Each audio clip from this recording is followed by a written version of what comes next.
Hi guys, today I am going to start civics of class 10, means the political science of class 10.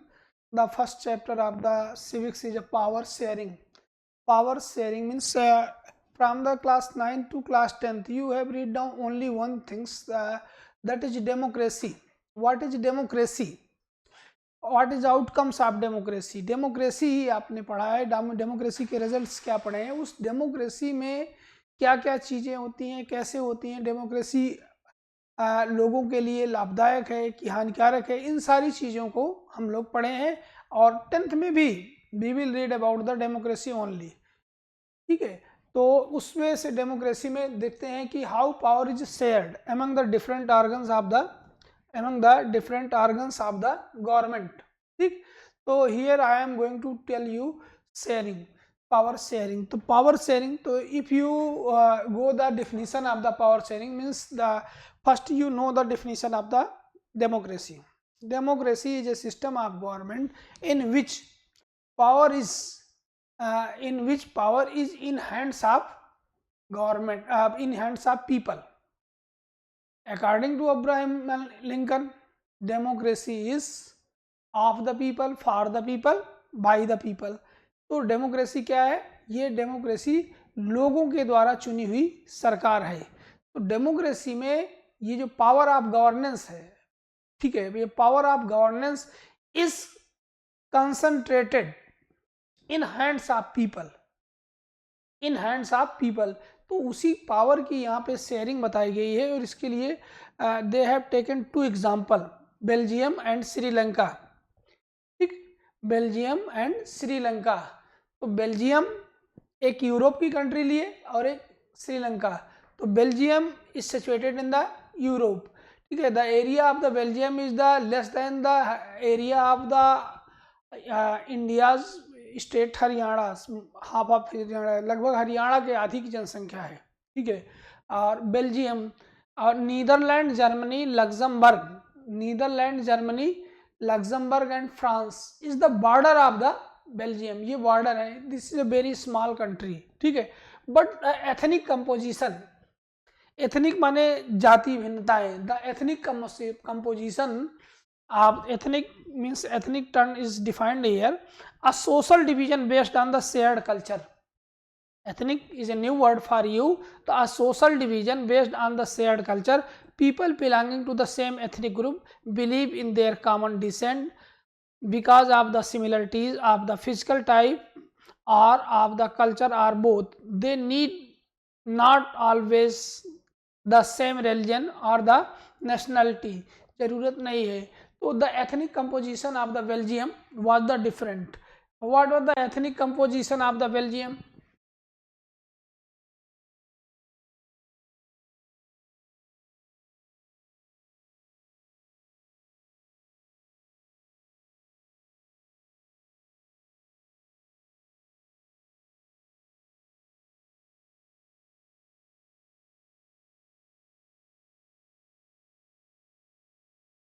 ये 59% people belong from the Dutch language.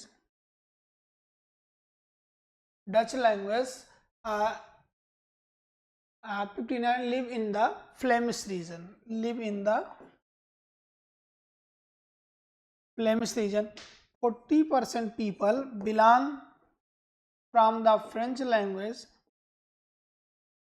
or live in Wallonia region. Rest 1% people belong from the German language and they live whole the country. पूरे देश में ये थे। ये this was the ethnic composition. 59% people speak the Dutch language and they live in the Flemish region. 40% people speak the French language and live in the Wallonia region. Rest of 1% people speak the German language and live in the whole country. This was the ethnic composition of the Belgium. But the capital city of the Belgium, the capital city of the Belgium was the Brussels. Brussels जो है Belgium की capital होती है और Belgium की capital है Brussels. तो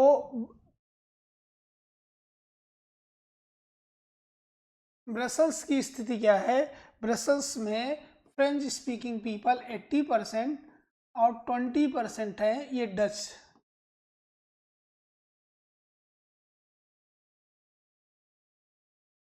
तो you are seeing that in the capital city 80% people are belonging from the French language and 20% are belonging the French language, Dutch language। तो इसका मतलब ये हुआ कि in the government the major power is in hands of the French language। There was a discrimination against the Dutch language। वहाँ पे सरकार में एक डिस्क्रिमिनेशन था, यूनिवर्सिटीज में, एडमिशन में, जॉब में और सारी चीज़ों में क्या था, ये एक डिस्क्रिमिनेशन था, भेदभाव था इसके प्रति डच के। तो Dutch people was not satisfy, Dutch people was not satisfy. जब किसी कंट्रीज में सेटिस्फैक्शन ना हो तो ऐसा लगता है जैसे वहाँ पे वार हो जाएगा, गृह युद्ध हो जाएगा, कोल्ड वार हो जाएगा, ठीक है। तो इसलिए वहाँ पे एक ये हुआ। तो the leaders of the Belgium they have amended their constitution, they have amended their constitution 4 times. उन्होंने 4 बार अपना कॉन्स्टिट्यूशन जो है वो अमेंडेड किया, और अमेंडेड करने के बाद 4 बार अपना कॉन्स्टिट्यूशन अमेंडेड करके क्या किया, ये accommodation in the Belgium, accommodation कर दिया। क्या किया पहला, तो many powers of the central government have been given to the state government, many powers of the central government. यहाँ पे देखिए सेंट्रल गवर्नमेंट की ज़्यादा से ज़्यादा पावर क्या दे दी गई, स्टेट गवर्नमेंट दे दी गई। Brussel has a separate government in which both the communities have equal. Brussels को लेकर के विवाद था, तो ब्रसल्स की सरकार को लेकर के विवाद था। तो ब्रसल्स में क्या हुआ कि ब्रसल्स में दोनों लैंग्वेज को इक्वल अपॉर्चुनिटी मिल गई। 59% पीपल थे, तो वो कह रहे थे कि we are in the majority but we are ignored.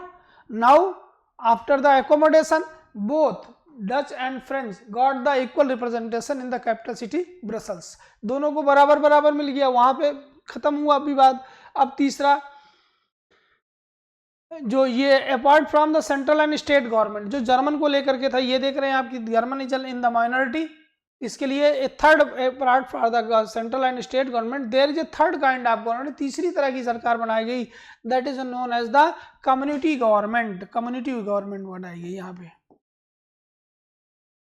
Community government बनाई गई। और ये जो community government is elected by the people belonging to one language community, Dutch, French and the German speaking, सारी भाषाओं से मिल करके बनाई गई। तो अब जो मेजोरिटी और माइनॉरिटी का भेदभाव था, ये मेजोरिटी माइनॉरिटी का भेदभाव खत्म हो गया, और ये जो डिस्क्रिमिनेशन पे अनसेटिस्फाई थे डच पीपल्स, वो डच पीपल्स भी एकदम सेटिस्फाई हो गए।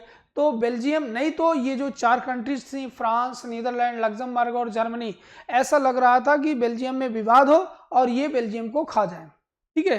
तो Belgium have solve by power sharing, through the power sharing Belgium have solve their problem, Belgium ने अपनी प्रॉब्लम सॉल्व कर ली। Now the case of Sri Lanka. Sri Lanka में क्या था, श्रीलंका में मेजोरिटेरियनिज्म था, श्रीलंका में मेजोरिटेरियनिज्म था। और मेजोरिटेरियनिज्म का मतलब होता है बहुसंख्यकवाद। बहुसंख्यकवाद में तो Singla was a language, Singla जो लैंग्वेज थी, 74% speakers of the Sri Lanka speaks the Singla language and follow the Buddhist religion. 18% people of the Sri Lanka was the follower of the Tamil language, ठीक है।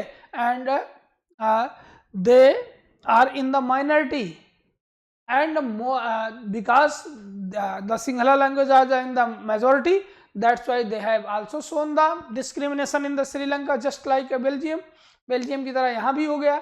तो एक पार्शियलिटी थी। the people who are knowing the Sinhala language, they got the good opportunity in each and every sector, but the people who was related to the Tamil language, they are ignored, वो ignored थे in the university admission, in the job condition, वो ignored थे। तो there was a big problem and they have started a civil war। Belgium और श्रीलंका में श्रीलंका में civil वार हो गया, किसमें, सिंगला और तमिल के बीच में। Tamil was divided into 2 sect में से, एक Tamil native means the Tamilian who were originated from the Sri Lanka, and second Indian Tamil, मतलब the nearest state of India, that is Tamil Nadu, whose forefather has gone to the Sri Lanka for the plantation work in the tea farm. जिनके पिता पितामह या दादा दादी ये गए थे श्रीलंका। तो ये तमिल में भी दो लोग थे, ठीक है, एक तमिल नेटिव और एक Indian Tamil.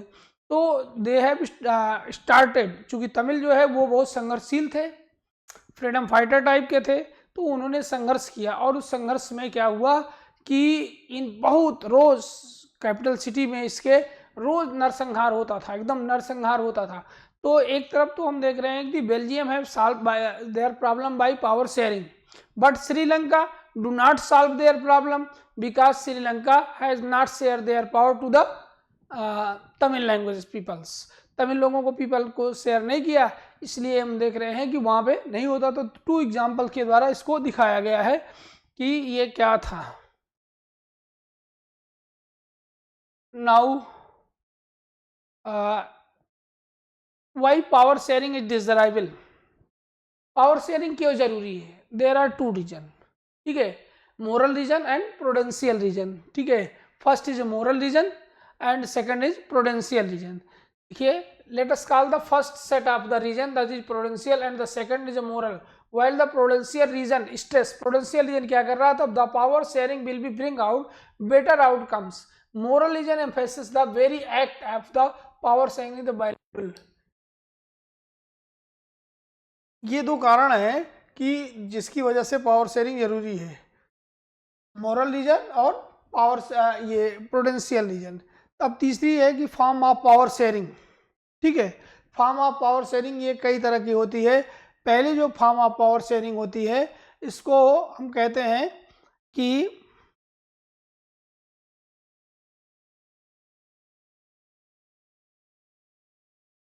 Horizontal power sharing. पहले को हम कहते हैं कि horizontal power sharing. Horizontal power sharing का मतलब होता है कि when the power of the government is divided into the different organs of the government such as legislature, executive and the judiciary, then this type of power sharing is known as horizontal distribution of power. And second is a vertical power sharing. Vertical power sharing मतलब when the power of the government is shared among the different levels of the government, different levels of the government such as the central government and state government. ये 2 तरीके हो गए। Third kind जो होती है इसकी, वो थर्ड काइंड है power may be also shared among the different social groups such as the religious linguistic groups. Community government in the Belgium is a good example. इसी तरह in some countries there are the constitutional and the legal arrangement whereby the socially weaker section and the women, इस तरह से students का group ये हो गया। और जो SC/STs के अपने ग्रुप बनते हैं, इनके minorities के ये। और चौथी चीज है power is sharing arrangement can also been seen in the different political parties and pressure group. इसमें भी होता है पॉलिटिकल पार्टीज और प्रेशर ग्रुप में क्या होता है? Political party is a group of people who contest election from the government and run the country. Also pressure group क्या होता है? प्रेशर ग्रुप क्या होता है? Pressure group also work just like a political party but the aim of the political party to find out the chair, mean they want to become the CM or PM. On the other hand, in the pressure group, they want to fulfill their demand by the government. They never want the seat of the government. तो यहाँ भी power divide होती है। तो this was the first chapter of the power sharing. We have seen that the power sharing is a very necessary in the democracy. अगर question पूछा जाता है कि why power sharing is a necessary in a democracy, तो you will be write down the answer both to moral reason and prudential reason. दोनों तरीकों से, moral reason में द स्पिरिट ऑफ डेमोक्रेसी है, प्रूडेंशियल रीजन में जो valid है, कानूनी है, कानूनी रूप से होता है। That's why it is a very important. Thanks guys.